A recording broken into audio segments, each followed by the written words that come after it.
back. We've got a short video today for you.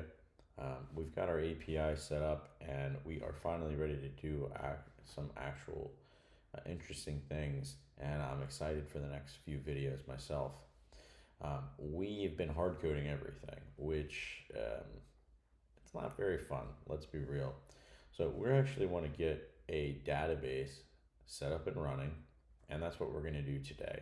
We've got our API running. What we're looking at here is we've got our Docker Compose file, and we have our service that we already had previously. And I've actually went in and I've made some modifications. So looking at our changes, the first big change is we are going to be installing a database. And so that is right here within our services. We're going to have two services. One is our API, one is our database. We're going to be using a Postgres image. We're restarting things if the container stops for whatever reason.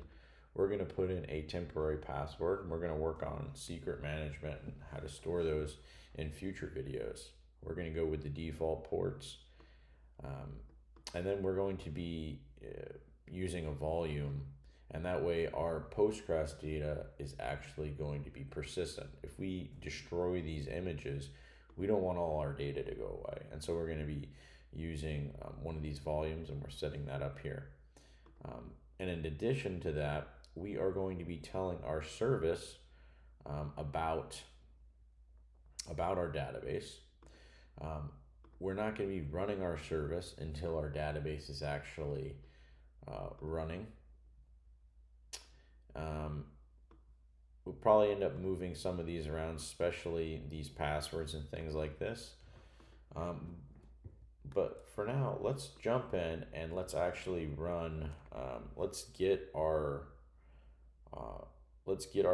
Postgres database up and running, and we'll just do a quick test to make sure we can connect to it locally from our IDE.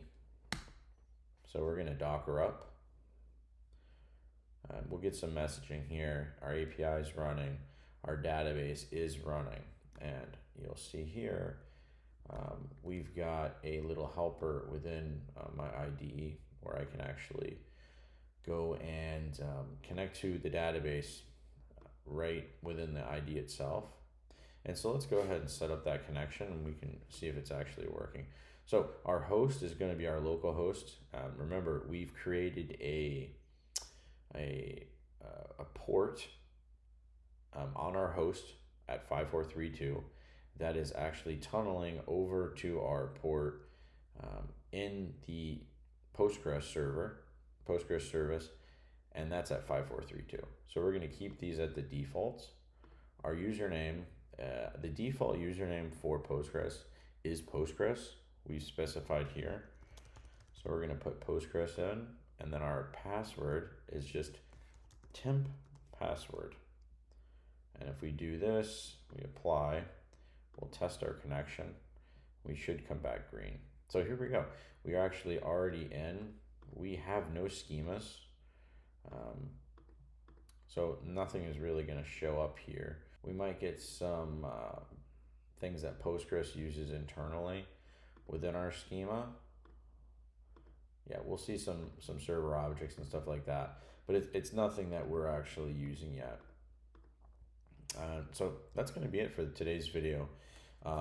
Like I said, really short one. In the next one, we are actually going to be taking this database, and we're going to be moving some of our interfaces for tasks and task completions, and we want to actually migrate we want to put our schema into our database. So that's going to be a fun one, and I'm looking to see you next time.